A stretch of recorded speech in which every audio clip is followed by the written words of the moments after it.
Salam alaikum. Alors, suite à la demande de plusieurs d'entre vous, je vais essayer de faire un petit exemple, une petite application web dans laquelle nous allons utiliser tout ce qu'on a vu, le Git. On va d'abord commencer par Git, c'est HTML, CSS, JavaScript et du Flask. Donc, je vais commencer par Flask parce que on a donné assez de temps aux autres concepts, mais pour Flask, je crois que on n'a pas eu assez de temps pour le voir. Alors, d'abord, on va commencer par Git parce que votre examen ou bien votre évaluation va commencer par un repo Git.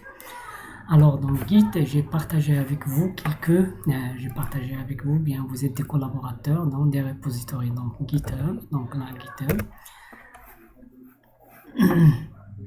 Dans GitHub, voilà, j'ai plusieurs repos, donc j'ai créé un repo pour chacun d'entre vous. Donc, tout ça commence par IDST, donc vous allez trouver IDST, Y, Cambo, Yusra Cambo, Sami Sarer, Abida, etc. Donc ça, c'est vos repos. Donc chacun d'entre vous possède un repo et peut écrire et bien sûr à modifier dans son repo. Il suffit de cliquer sur le repo et prendre ce lien-là. Donc bien sûr pour moi j'ai créé un, donc je ne vais pas prendre celui-là parce que c'est pas mon repo, donc je vais vers DST, je crois c'est s-gunal. Voilà, donc ça c'est mon repo par exemple. Là je prends ça, ce lien-là, ici je vais mettre git. Donc voilà, ici git clone.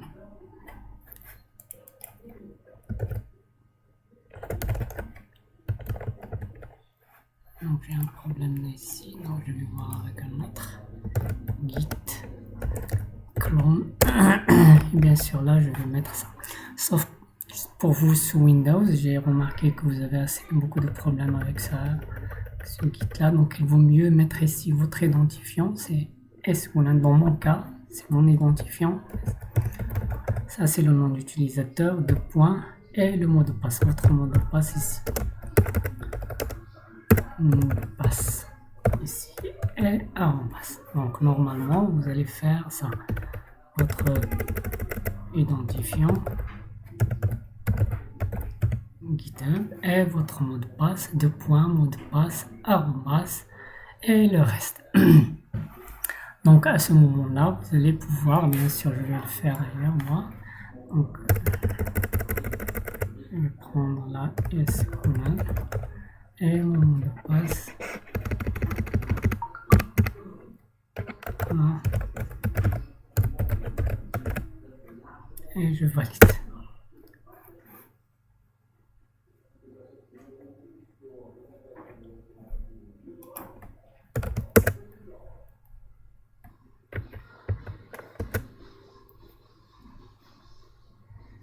Voilà. J'ai cloné mon repo. Donc maintenant je fais un CD vers dst ls et vous allez remarquer on a ce readme file. Donc là on a un simple fichier. Donc là je vais ouvrir Git Studio. Donc là code studio dans ce dossier là. Voilà. Une fois j'ai le code studio, voilà, donc il faut pas oublier d'installer. Donc là d'autres remarques que il y a des gens qui commencent par créer un virtual environment, etc. Ils ont des problèmes parce que là, il faut bien maîtriser comment utiliser le virtual environment.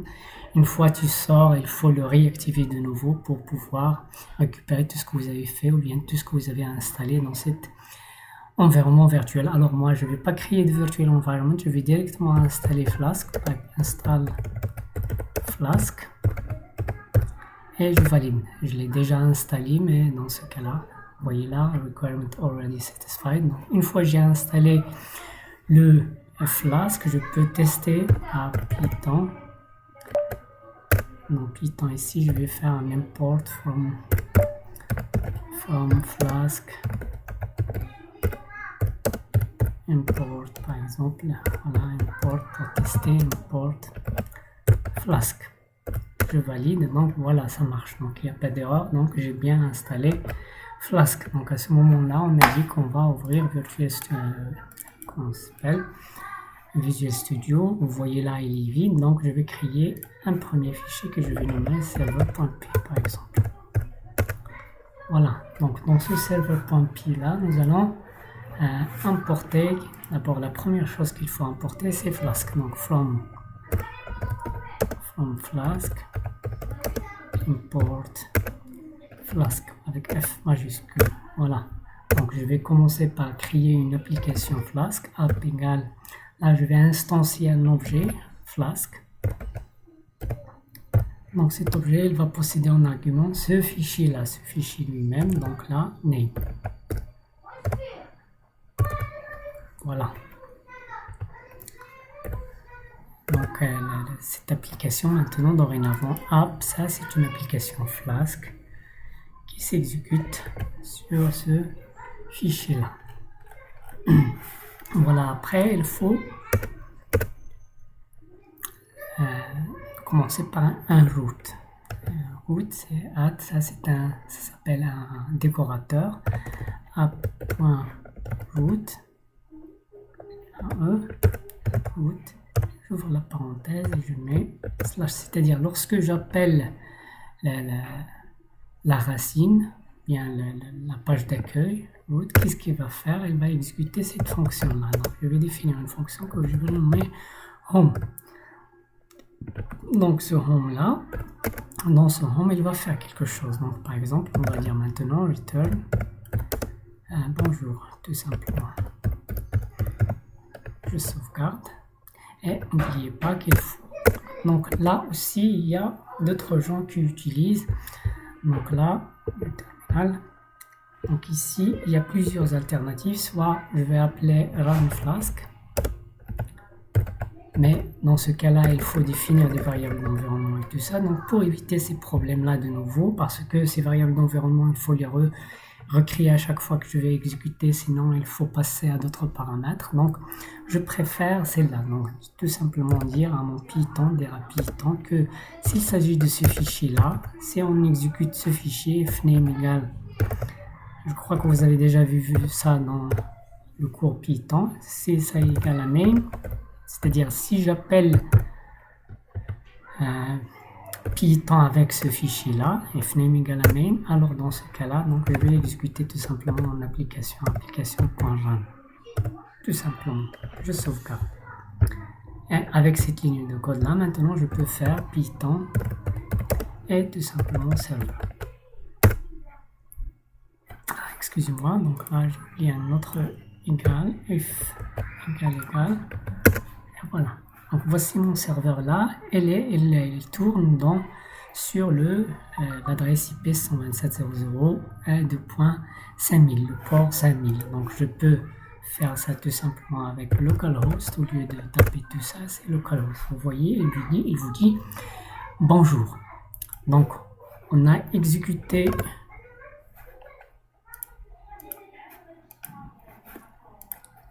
donc on a exécuté notre fichier qui affiche bonjour. Donc je peux faire un peu d'HTML, c'est H1 par exemple si vous voulez.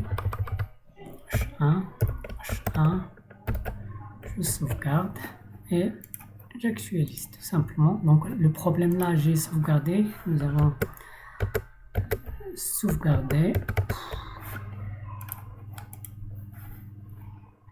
mais il faut redémarrer le serveur. Donc là, il faut redémarrer notre serveur. Donc pour éviter ça, je vais ajouter ici une option, c'est debug égale à true, tout simplement. Donc comme ça, à chaque fois que je fais une modification, il va se réexécuter automatiquement. Donc, vous voyez là, donc je vais ajouter un autre root. Par exemple, si j'appelle, par exemple, je vais faire un autre décorateur, app.root, j'ouvre la parenthèse, et là, si on appelle par exemple about. Donc dans ce cas-là, il va exécuter tout simplement def about. Donc bien sûr le nom de fonction c'est à vous de les choisir comme vous voulez. Donc là return. Donc là aussi je vais faire au lieu de bonjour c'est about. On va refaire la même chose avec un autre route, par exemple c'est contact.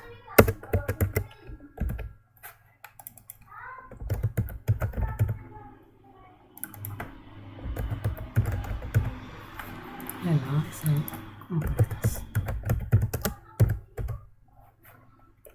Voilà, j'ai sauvegardé, vous voyez là le serveur est sur redémarrer automatiquement. Donc je peux actualiser maintenant. Voilà, bonjour. Ça c'est parce qu'on a appelé directement. Si je fais about, il va vous dire que vous êtes dans la page about. Et si je fais contact, il va vous dire contact us. Mais le problème c'est que on va pas, à chaque fois on va